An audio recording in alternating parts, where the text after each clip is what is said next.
goals. Like, you don't need to have all these things, but you better have most of them. Family, friends, career, educational goals, plans for, time outside of work, attention to your mental and physical health, etc. That's what life is about. And if you don't have any of those things, well, then all you've got left is misery and suffering. So that's a bad deal for you. So once you set up that goal structure, let's say, and that's really in many ways that's what you should be doing at university.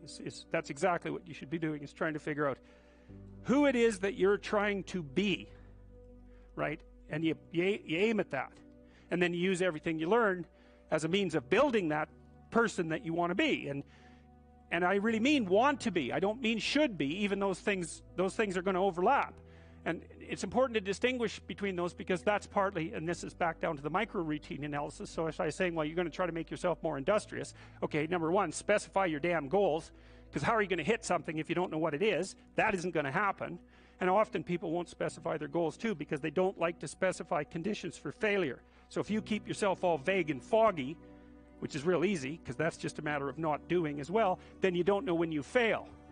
And people might say, well, I really don't want to know when I fail, because that's painful, so I'll keep myself blind about when I fail. That's fine, except you'll fail all the time then. You just won't know it until you've failed so badly that you're done. And that can easily happen by the time you're 40. So I would recommend that you don't let that happen. So that's willful blindness, right? You could have known, but you chose not to. Okay, so once you get your goal structure set up, you think, okay, if I could have this life, looks like that might be worth living, despite the fact that it's going to be, anxiety provoking and threatening, and there's going to be some suffering and loss involved and all of that. Obviously, the goal is to have a vision for your life such that, all things considered, that justifies your effort. Okay, so then what do? Well, then you turn down to the micro routines. It's like, okay, well, this is what I'm aiming for. How does that instantiate itself day to day, week to week, month to month? And that's where something like a schedule can be unbelievably useful. Google Calendar. It's like, make a damn schedule and stick to it. Okay, so what's the rule with the schedule? It's not a bloody prison. That's the first thing that people do wrong. They say, well, I don't like to follow a schedule. Well, it's like, well, what kind of schedule are you setting up? Well, I have to do this, then I have to do this, then I have to do this, and then I just go play video games, because who wants to do all these things that I have to do? It's like, wrong. Set the damn schedule up so that you have the day you want. That's the trick. It's like, okay, I've got tomorrow. If I was going to set it up so it was the best possible day I could have, practically speaking, what would it look like? Well, then you schedule that. And obviously there's a bit of responsibility that's going to go along with that, because if you have any sense, one of the things that you're going to insist upon is that at the end of the day, you're not in worse shape than you were than at the beginning of the day, right? Because that's a stupid day. If you have a bunch of those in a row, you just dig yourself a hole and then you bury yourself in it. It's like, sorry, that's just not a good strategy. It's a bad strategy. So maybe 20% of your day has to be responsibility and obligation, or maybe it's more than that, depending on how far behind you are. But even that, you can ask yourself, okay, well, I've got these responsibilities. I have to schedule the damn things in. What's the right ratio of responsibility to reward? And you can ask yourself that, just like you'd negotiate with someone who is working for you. It's like, okay, you got to work tomorrow. Okay, so I want you to work tomorrow. And you might say, okay, well, what are you going to do for me that makes it likely that I'll work for you? Well, you could ask yourself that, So maybe you do an hour of responsibility, and then you play a video game for 15 minutes. I don't know, whatever turns your crank, man. But, you have to negotiate with yourself and not tyrannize yourself. Like you're negotiating with someone that you care for, that you would like to be productive and have a good life. And that's how you make the schedule. It's like, and then you look at the day and you think, well, if I had that day, that'd be good. Great. And you're useless and horrible, so you'll probably only hit it with about 70% accuracy, but that beats the hell out of 0, right? And if you hit it even with 50% accuracy, another rule is, well, aim for 51% the next week, or 50.5% for God's sake, or because you're going to hit that position where things start to loop back positively and spiral you upward. And so that's one way that you can work on your conscientiousness, is to plan a life you'd like to have. And you do that partly by referring to social norms. That's more or less rescuing your father from the belly of the whale. But the other way you do that is by having a little conversation with yourself about, as if you don't really know who you are, because you know what you're like. You won't do what you're told. You won't do what you tell yourself to do. You must have noticed that. It's like you're a bad employee and a worse boss, and both of those work, you know, for you. You don't know what you want to do, and then when you tell yourself what to do, you don't do it anyways. You should fire yourself and find someone else to be. But you know, my point is that you have to understand that you're not your own servant, so to speak. You're someone that you have to negotiate with, and you're someone that you want to present the opportunity of having a good life to. And that's hard for people because they don't like themselves very much.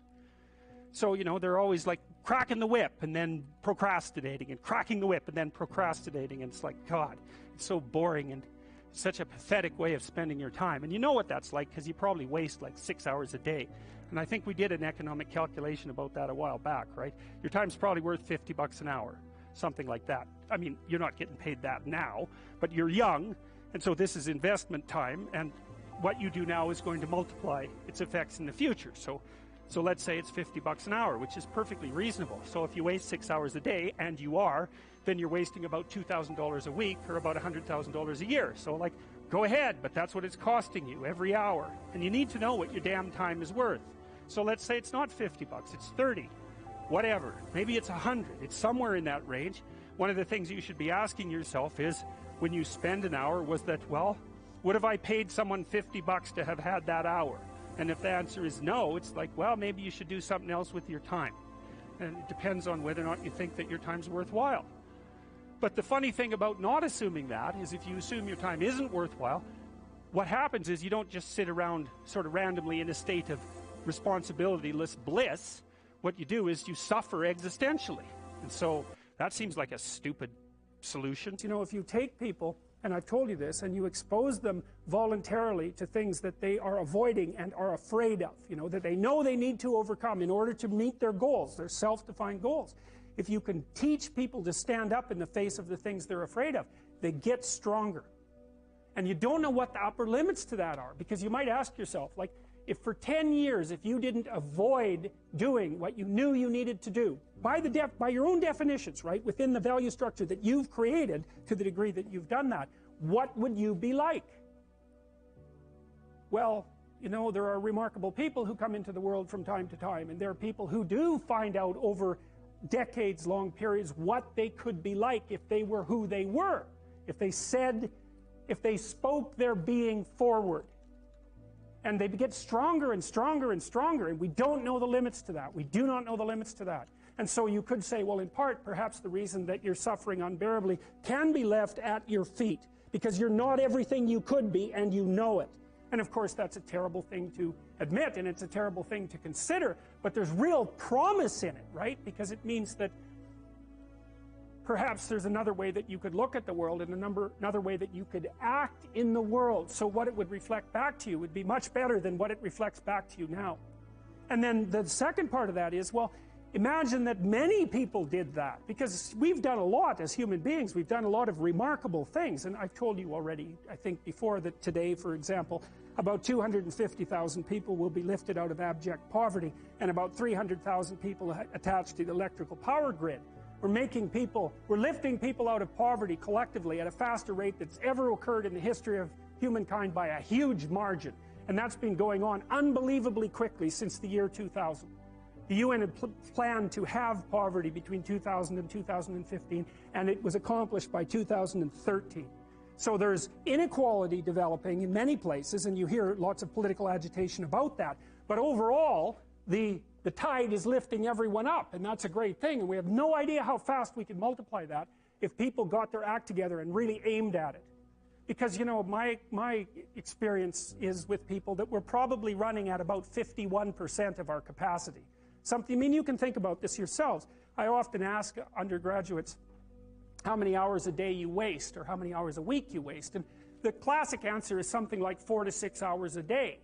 You know, inefficient studying, watching things on YouTube that not only do you not want to watch, that you don't even care about, that make you feel horrible about watching after you're done. That's probably 4 hours right there.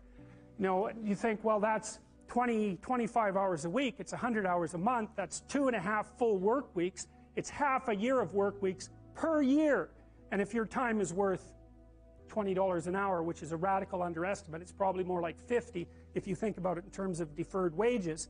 If you're wasting 20 hours a week, you're wasting $50,000 a year. And you are doing that right now. And it's because you're young, wasting $50,000 a year is a way bigger catastrophe than it would be for me to waste it, because I'm not going to last nearly as long. And so if your life isn't everything it could be, you could ask yourself, well, what would happen if you just stopped wasting the opportunities that are in front of you? You'd be, who knows how much more efficient? 10 times more efficient, 20 times more efficient. That's the Pareto distribution. You have no idea how efficient people get. It's it's off the charts. Well, and if we all got our act together collectively and stopped making things worse, because that's another thing people do all the time, not only do they not do what they should to make things better, they actively attempt to make things worse because they're spiteful or resentful or arrogant or deceitful or homicidal or genocidal, or all of those things all bundled together in an absolutely pathological package. If people stopped really, really trying just to make things worse, we have no idea how much better they would get just because of that. So there's this weird dynamic that's part of the existential system of ideas between human vulnerability, social judgment, both of which are major causes of suffering, and the failure of individuals to adopt the responsibility that they know they should adopt. And that's the thing that's interesting too, is that, and like another thing I've often asked my undergraduate classes is, you know, there's this idea that people have a conscience. And you know what the conscience is. It's this feeling or voice you have in your head just before you do something that you know is stupid, telling you that probably you shouldn't do that stupid thing. You don't have to listen to it, strangely enough, but you go ahead and do it anyways, and then, of course, exactly what the conscience told you was going to happen inevitably happens, so that you feel even stupider about it than you would if it happened by accident, because you know, I knew this was going to happen, I got a warning it was going to happen, and I went and did it anyways. And the funny thing too is that conscience operates within people, and we really don't understand what the hell that is. So you might say, well, what would happen if you abided by your conscience for 5 years or for 10 years? What sort of position might you be in? What sort of family might you have? What sort of relationship might you be able to forge? And you can be bloody sure that a relationship that's forged on the basis of who you actually are is going to be a lot stronger and more welcome than one that's forged on the basis of who you aren't. Now, of course, that means that the person you're with has to deal with the full force of you in all your ability and your catastrophe, and that's a very, very difficult thing to negotiate. But if you do